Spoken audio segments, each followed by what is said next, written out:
हृदय से धन्यवाद करते हैं।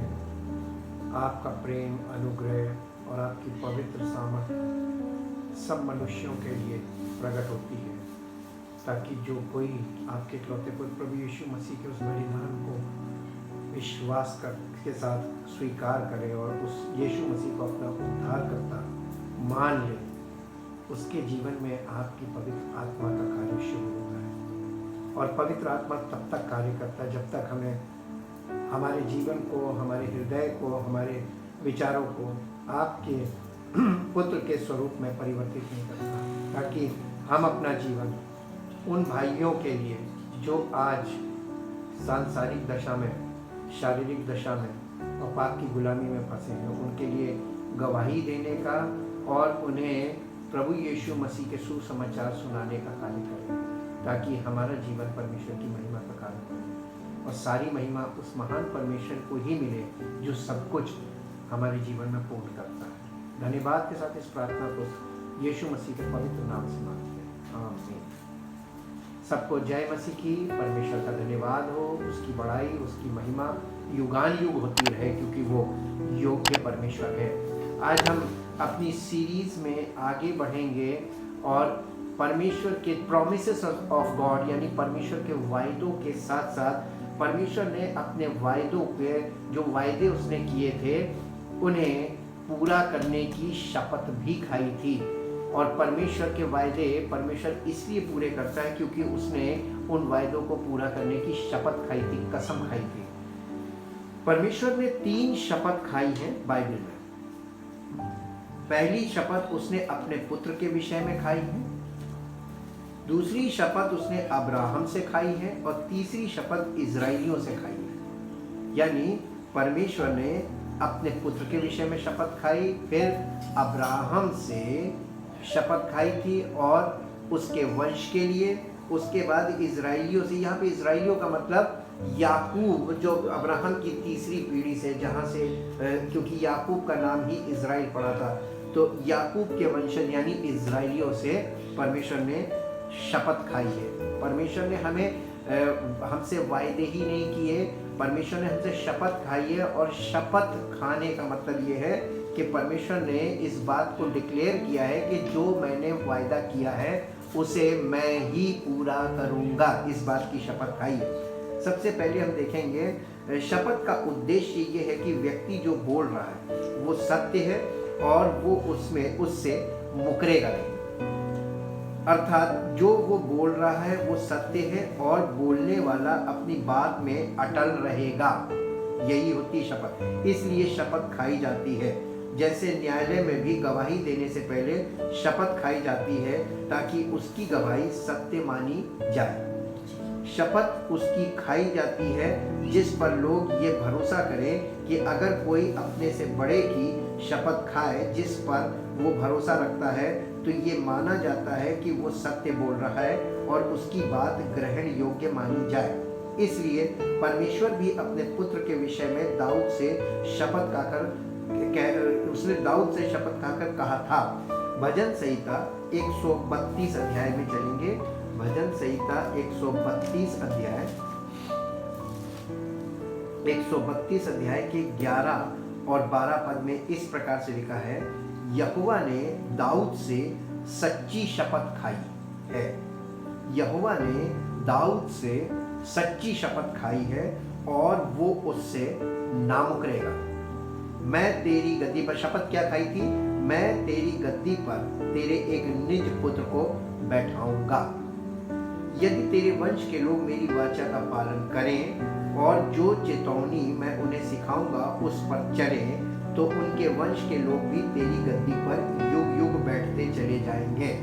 ये उसने वायदा किया, लेकिन वायदे के लिए उसने शपथ खाई, शपथ खाकर वायदा किया, क्योंकि परमेश्वर अपने वायदों से मुकरता नहीं है।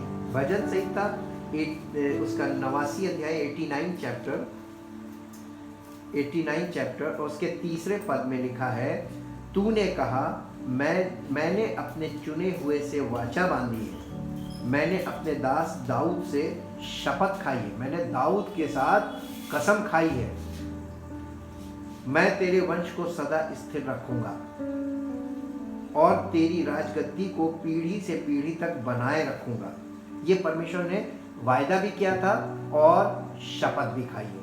परमेश्वर हमसे केवल वायदे नहीं करता है, बल्कि कसम खाकर वायदे कर रहा है कि मैं ऐसा करूंगा।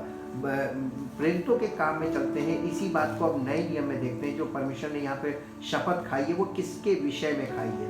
प्रेरितों के काम 2 अध्याय, प्रेरितों के काम उसका 2 अध्याय का 30 और 31 पद पढ़ेंगे। वो भविष्य वक्ता था, यानी दाऊद। हे भाइयों, मैं कुलपति दाऊद के विषय में तुमसे साहस के साथ कह सकता हूँ कि वो तो मर गया और गाड़ा भी गया और उसकी कब्र आज तक हमारे यहाँ विद्यमान है। वो भविष्यवक्ता था, वो जानता था कि परमेश्वर ने मुझसे शपथ खाई है कि मैं तेरे वंश में से एक व्यक्ति को तेरे सिंहासन पर बिठाऊंगा। उसने होने वाली बात को पहले ही से देखकर मसीह के जी उठने के विषय में भविष्यवाणी की कि ना तो उसका प्राण अधोलोक में छोड़ा गया और ना उसकी देह सड़ने पाई। इसी यीशु को परमेश्वर ने जिलाया, जिसके हम सब गवाह हैं। परमेश्वर ने दाऊद से किसके विषय में वाचा बांधी थी कि मैं तेरी गद्दी पर युगान युग के लिए बैठाऊंगा? वो प्रभु यीशु मसीह को छोड़ और कोई नहीं है, जो दाऊद के वंश से आया। परमेश्वर ने अपने पुत्र के विषय में दाऊद से भी वाचा बांधी और शपथ खाई, और अब्राहम से भी वाचा बांधी, शपथ खाकर वाचा बांधी। और परमेश्वर ने जो भी बात कही वो शपथ खाकर कही, ताकि उस बात से को वो कभी मुकरेगा नहीं। अपने परमेश्वर का अपने पुत्र के विषय में उसने क्या कहा था? भजन संहिता 110 अध्याय में चलेंगे। भजन संहिता 110 अध्याय और उसका 4 पद में लिखा है, बल्कि पहले पद से पढ़ेंगे। मेरे प्रभु से यहोवा की वाणी ये है, तू मेरे दाहिने हाथ बैठ, जब तक कि मैं तेरे शत्रुओं को तेरे चरणों की चौकी ना कर दूं। ये प्रभु यीशु मसीह से पिता परमेश्वर की ये वाचा है। तेरे पराक्रम का राजदंड यहोवा सिय्योन से बढ़ाएगा, तू अपने शत्रुओं के बीच में शासन कर। और आज प्रभु यीशु मसीह सब चारों तरफ यीशु मसीह के शत्रु ही शत्रु हैं, लेकिन उनके बीच में वो शासन कर रहा है, यानी वो राज्य कर रहा है। वो अपने दुश्मनों के बीच में राज्य कर रहा है। तेरी प्रजा के लोग तेरे पराक्रम के दिन स्वेच्छा बलि बनते हैं। तेरे जवान लोग पवित्रता से शोभायमान और भोर के गर्भ से जन्मी हुई ओस के समान तेरे पास आते हैं। यहोवा ने शपथ खाई है और ना पछताएगा। तू मेलिकिसेदेक की रीति पर सर्वदा का याजक है, यानी हाई प्रीस्ट फॉरएवर। यीशु मसीह के लिए उसने शपथ खाई थी कि वो हाई प्रीस्ट फॉरएवर है। अब हम इसी बात को जो उसने अपने पुत्र के विषय में शपथ खाकर वायदा किया है और बोला है, उसे हम इब्रानियों की पत्री में देखेंगे। इब्रानियों की पत्री और उसका 7 अध्याय और उसका 21 पद। इब्रानियों की पत्री 7 अध्याय और उसके 21 पद में इस प्रकार से लिखा हुआ है। 7 अध्याय के 21 पद में,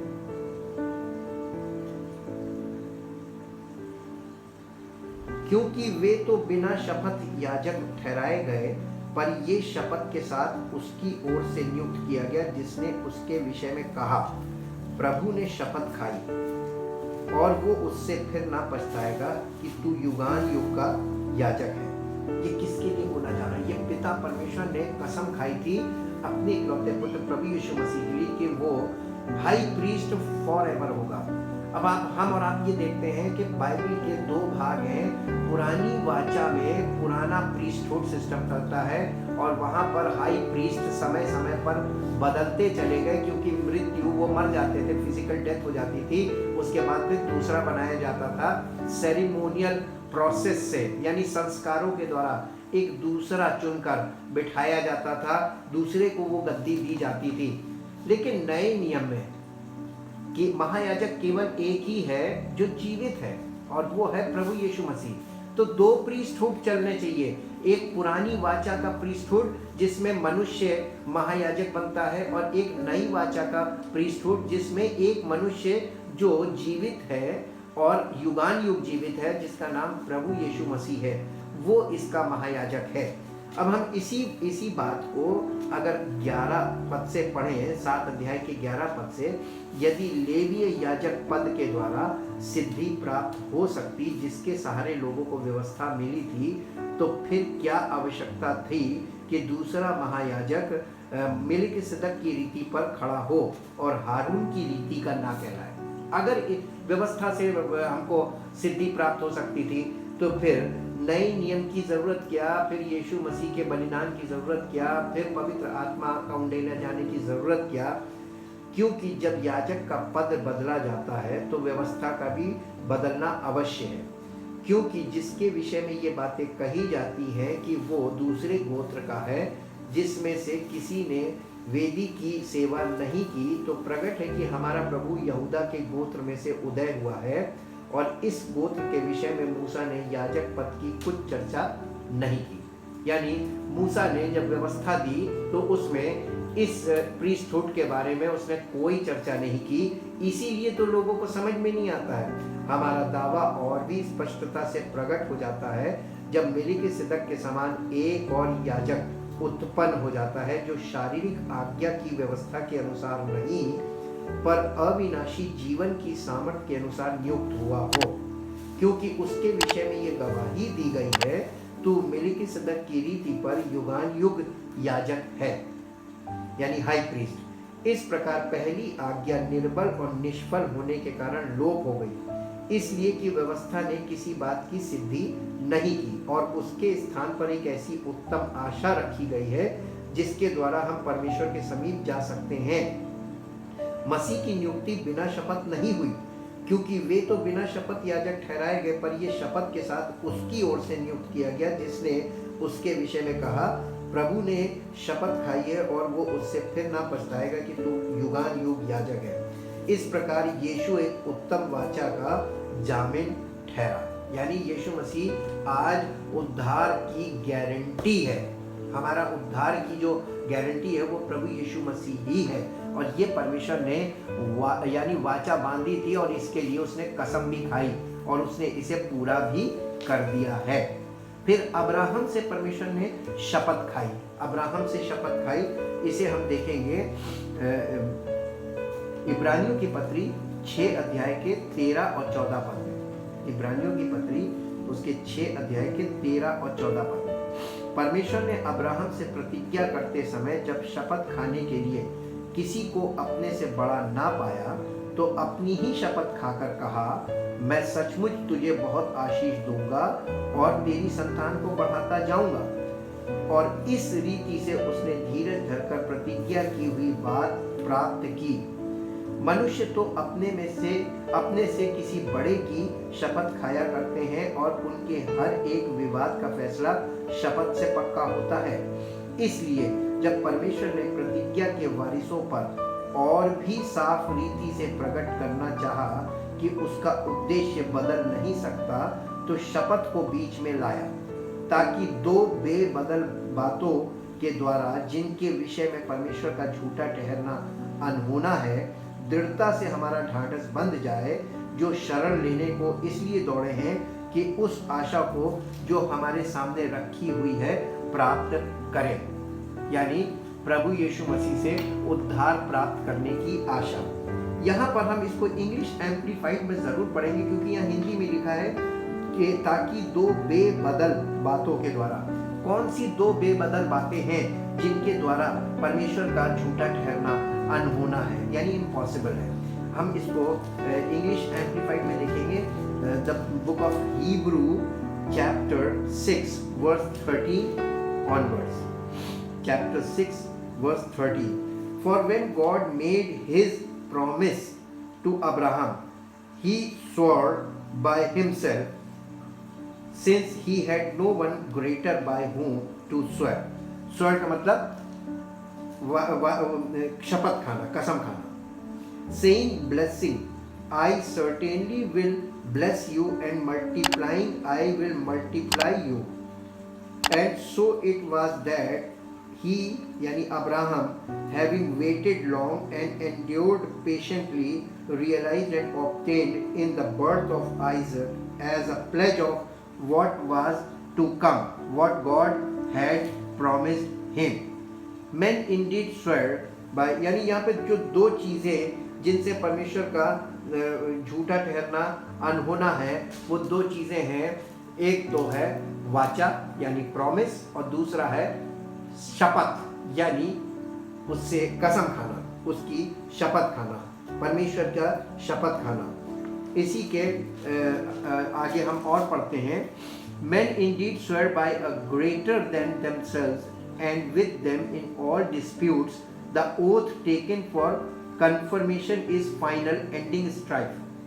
Accordingly, God also, in his desire to show more convincingly and beyond doubt to those who were to inherit the promise, the unchangeableness of his purpose and plan, intervened, mediated with an oath. This was so that by two unchangeable things, his promise and his oath, ये दो चीजें जो कभी नहीं बदल सकती, एक तो परमेश्वर की वाचा और दूसरा परमेश्वर की कसम, ओथ। ये दो चीजें परमेश्वर की बोली हुई बातों को कभी बदलने नहीं दे सकती। इसीलिए लिखा हुआ है कि उसने अपनी ही कसम खाई, in which it is impossible for God ever to prove false or deceive us. We who have fled to him for refuge might have mighty indwelling strength and strong encouragement to grasp and hold fast the hope appointed for us and set before us. यानी हमारे सामने जो उत्तम आशा रखी है, उसे प्राप्त करने के लिए अगर हम प्रभु की ओर बढ़ गए हैं और हम प्रभु की ओर जा रहे हैं, तो हमें बिल्कुल घबराने की और शक करने की आवश्यकता नहीं है। हम पूरी तरीके से इस बात में भरोसा कर सकते हैं कि परमेश्वर ने हमसे वायदा किया, और वो वायदा हमसे कैसे किया? अब्राहम से किया। और हम सब अगर अब्राहम की संतान है, अगर हमने प्रभु यीशु मसीह पर विश्वास किया, तो उस विश्वास के द्वारा हम अब्राहम की संतान हैं। और अगर हम अब्राहम की संतान हैं, तो परमेश्वर ने वायदा भी किया और कसम भी खाई। तो परमेश्वर अपने वायदे के अनुसार उस कसम को हमारे जीवन में पूरा करने के लिए तैयार है। इसी के साथ साथ उत्पत्ति 22 अध्याय के 17 पद में चल के देखेंगे, अब्राहम से परमेश्वर ने कसम खाई भी देखेंगे, क्योंकि इब्रानियों में अगर लिखा है तो उत्पत्ति में इसका वर्णन जरूर मिलना चाहिए। इसलिए हम लोग इसको आगे पीछे दोनों तरफ देखते हैं। उत्पत्ति के 22 अध्याय का 17 पद देखेंगे, इस कारण मैं निश्चय तुझे आशीष दूंगा और निश्चय तेरे वंश को आकाश के तारागण और समुद्र के तीर की बालू की किनकों के समान अनगिनत करूंगा, और तेरा वंश अपने शत्रुओं के नगरों का अधिकारी होगा, और पृथ्वी की सारी जातियां अपने को तेरे वंश के कारण धन्य मानेंगी, क्योंकि तूने मेरी बात मानी है। परमेश्वर ने इससे वायदा इसलिए किया था और कसम इसलिए खाई थी क्योंकि अब्राहम ने परमेश्वर की बात मानी थी, परमेश्वर की बात को एक्सेप्ट किया था, उसने विश्वास किया था कि परमेश्वर जो कहता है वो करने में वो सक्षम है, वो कर सकता है। और फिर तीसरी बात, उसने इजराइलियों से शपथ बांधी। इसके लिए हम देखेंगे इब्रानियों की पत्री उसके 3 अध्याय में चलेंगे। इब्रानियों की पत्री उसके 3 अध्याय और 3 अध्याय का 11 पद देखेंगे। यहाँ पर इस प्रकार से लिखा है, तब मैंने क्रोध में आकर शपथ खाई, वे मेरे विश्राम में प्रवेश करने ना पाएंगे। परमेश्वर ने ये भी एक कसम खाई थी, हे भाइयों चौकस रहो कि तुम में ऐसा बुरा और अविश्वासी मन ना हो जो तुम्हें जीवते परमेश्वर से दूर हटा ले जाए, वरन जिस दिन तक आज का दिन कहा जाता है, हर दिन एक दूसरे को समझाते रहो, ऐसा ना हो कि तुम में से कोई जन पाप के छल में आकर कठोर हो जाए, क्योंकि हम मसीह के भागीदार हुए हैं, यदि हम अपने प्रथम भरोसे पर अंत तक दृढ़ता से स्थिर रहें। जैसा कहा जाता है, यदि आज तुम उसका शब्द सुनो तो अपने मनों को कठोर ना करो, जैसा कि क्रोध दिलाने के समय किया था। यानी इसके आगे कह रहा है, भला किन लोगों ने सुनकर भी क्रोध दिलाया? क्या उन सब ने नहीं जो मूसा के द्वारा मिस्र से निकले थे? और वो 40 वर्ष तक किन लोगों से क्रोधित रहा? क्या उन्हीं से नहीं जिन्होंने पाप किया और उनके शव जंगल में पड़े रहे? और उसने किनसे शपथ खाई थी कि तुम मेरे विश्राम में प्रवेश करने ना पाओगे? क्या केवल उनसे नहीं जिन्होंने आज्ञा ना मानी? अतः हम देखते हैं कि वे अविश्वास के कारण प्रवेश ना कर सके। मसीह के राज्य में आप सब कुछ कीजिए, लेकिन अगर आपने विश्वास नहीं किया परमेश्वर की बातों पे और पवित्र आत्मा की बातों को एक्सेप्ट नहीं किया, पवित्र आत्मा की आज्ञा नहीं मानी और पवित्र आत्मा के कहे अनुसार नहीं चले, तो आप परमेश्वर के राज्य में प्रवेश नहीं कर पाएंगे और आप परमेश्वर की धार्मिकता कभी प्राप्त नहीं कर सकते। हम इसी को 3 अध्याय के 7 पद से पढ़ेंगे, जहां ऊपर हेडिंग है अविश्वास के प्रति चेतावनी। ये वार्निंग है। अतः जैसा पवित्र आत्मा कहता है, यदि आज तुम उसका शब्द सुनो तो अपने मन को कठोर ना करो, जैसा कि क्रोध दिलाने के समय और परीक्षा के दिन जंगल में किया था, जहां तुम्हारे बाप दादों ने मुझे जांच कर परखा और 40 वर्ष तक मेरे काम देखे। इस कारण मैं उस समय के लोगों से क्रोधित रहा और कहा, इनके मन सदा भटकते रहते हैं और इन्होंने मेरे मार्गों को नहीं पहचाना। तब मैंने क्रोध में आकर शपथ खाई कि वे मेरे विश्राम में प्रवेश करने ना पाएंगे। क्या आपका मन अभी भी भटकता है? आपका मन भटकता है? जिसका मन भटकता है वो तरह तरह के विकल्पों पे जाता है और वो व्यक्ति तरह तरह के विकल्पों में जाकर काम करता है। और ढेर सारे विकल्प आज हमारे पास है, तमाम तरीके की चीज़ें हैं स्पिरिचुअली। लोग सोचते हैं कि हम उपवास सहित प्रार्थना करेंगे तो परमेश्वर मान जाएगा। जी नहीं, परमेश्वर ने हमसे हमारे पूर्वजों से जो वायदा किया है, परमेश्वर अपने वायदे पे अटल है। परमेश्वर ने हमसे वायदा भी किया और इस बात अपने वायदे की कसम खाई है कि जो उसने कहा है वो ही पूरा करेगा। तो परमेश्वर अपनी बात को, जिसे उसने कहा है, जो वायदा उसने किया है, वही पूरा करेगा और उसी को पूरा करने की कसम उसने खाई है। और वो सबसे पहला और मुख्य वादा ये है कि परमेश्वर अपने इकलौते पुत्र प्रभु यीशु मसीह के विषय में कसम खा के बैठा है कि वो हमारा उद्धार करता, सब मनुष्यों का उद्धार करता वही बने और उसी के द्वारा समस्त मानव जाति उद्धार को प्राप्त करे, जिसके लिए उसने उसे इस धरती पर भेजा। हम नए नियम में चलते हैं, लूका रचित सुसमाचार में और उसका पहला अध्याय, लूका रचित सुसमाचार उसका पहला अध्याय और पहले अध्याय में यहाँ पर जकरिया जो यूहन्ना बपतिस्मा देने वाले का पिता था और ये भविष्यवक्ता भी था, ये हाई प्रीस्ट था उस समय जब यीशु मसीह की जन्म हुआ, उस समय यही हाई प्रीस्ट था और ये अपनी बारी के अनुसार परम पवित्र स्थान में गया था परमेश्वर के लिए धूप लेकर। उसके बाद उसका स्तुति गान सुनिए, यूहन्ना बपतिस्मा देने वाले का जन्म, उसके बाद लिखा है उसका जकरिया का स्तुति गान। पहला अध्याय लूका रचित सुसमाचार उसके 67 पद से पढ़ेंगे। उसका पिता जकरिया पवित्र आत्मा से परिपूर्ण हो गया और भविष्यवाणी करने लगा। यानी जकरिया जो है यहाँ पर पवित्र आत्मा जकरिया के द्वारा भविष्यवाणी कर रहा है। किसके विषय में भविष्यवाणी कर रहा है और क्या बोल रहा है उस पर हम देखेंगे। 68 पद में, प्रभु इजराइल का परमेश्वर धन्य हो, क्योंकि उसने अपने लोगों पर दृष्टि की और उनका छुटकारा किया है और अपने सेवक दाऊद के घराने में हमारे लिए उद्धार का सींग निकाला है। ये प्रोफेटिक लैंग्वेज इसलिए इस तरीके से लिखा है, जैसा उसने अपने पवित्र भविष्यवक्ताओं के द्वारा जो जगत के आदि से होते आए हैं कहा था।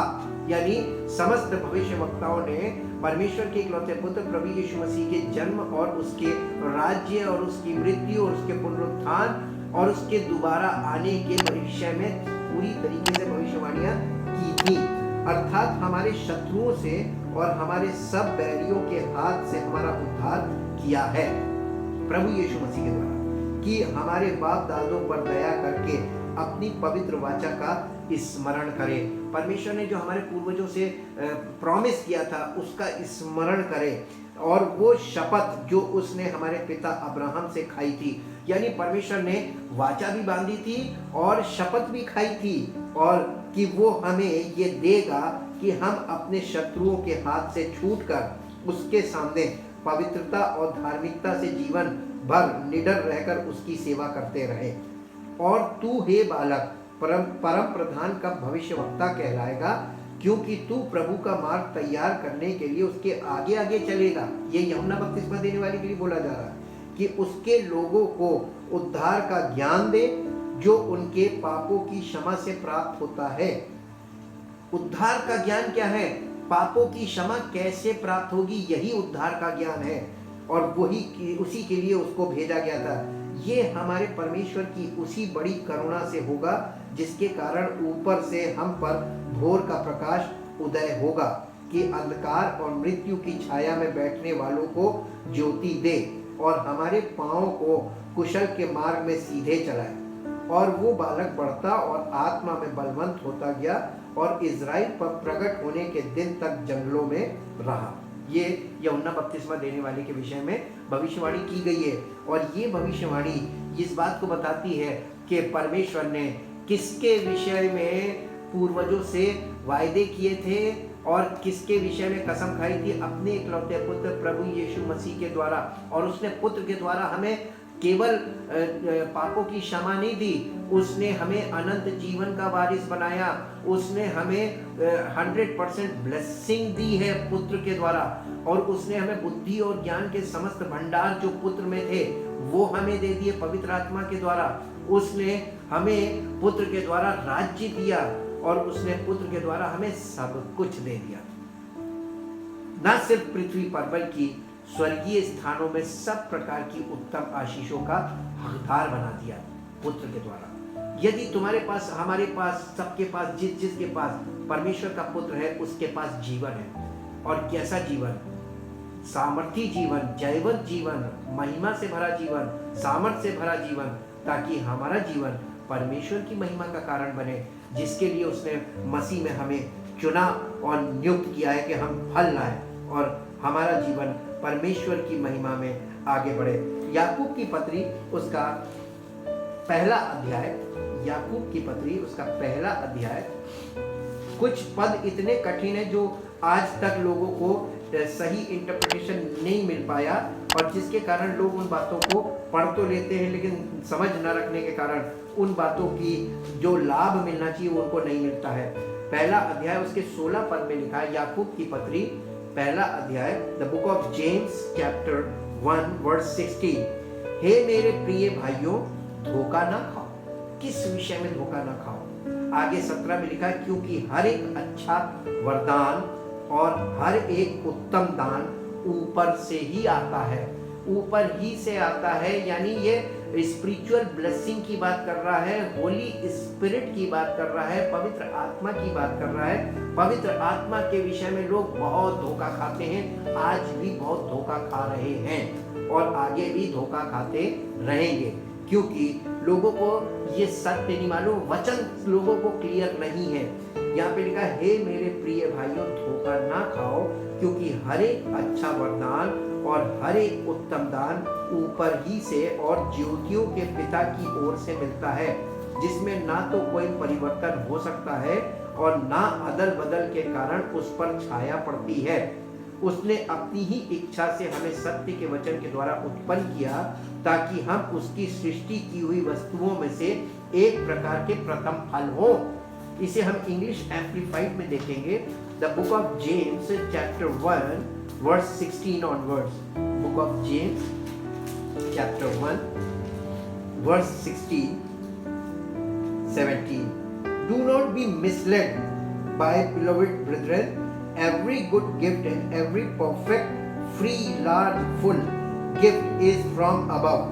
It comes down from the Father of all, that gives light, in the shining of whom there can be no variation, rising or setting, or shadow cast by his turning, as in an eclipse। जैसे सूर्य ग्रहण के समय रोशनी होती है और फिर अंधेरा होता है, फिर रोशनी हो जाती है, इस तरीके से जब कोई चीज़ मूव करे तो उसमें बदलाव नहीं होगा। उसने कहा जब समय आगे बढ़ेगा तो इसमें कोई बदलाव नहीं होगा। It was of his own free will that he gave us birth as sons by his word of truth, so that we should be a kind of first fruits of his creatures, a sample of what he created to be consecrated to himself। यानी वो किस तरीके का हमें बनाना चाहता है अपने पुत्र के स्वरूप में, वैसा बनाकर वो हमें अपनी महिमा प्रकट करना चाहता है।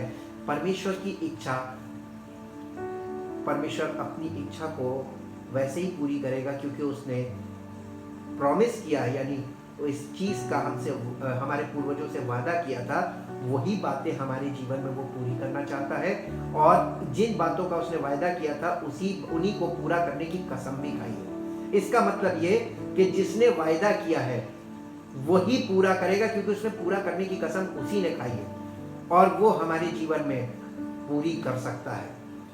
क्या आप चाहते हैं कि परमेश्वर की सामर्थ्य, परमेश्वर के वायदे आपके जीवन में पूरे हो? तो परमेश्वर अपने वायदों को पूरा करेगा, क्योंकि उसने उन्हें पूरा करने की कसम खाई है और वो ही कर सकता है। हम कुछ भी नहीं कर सकते, अपने उद्धार के लिए हम कुछ नहीं कर सकते, लेकिन हम केवल परमेश्वर पे भरोसा रख के इंतजार कर सकते हैं कि वो हमारा उद्धार करेगा।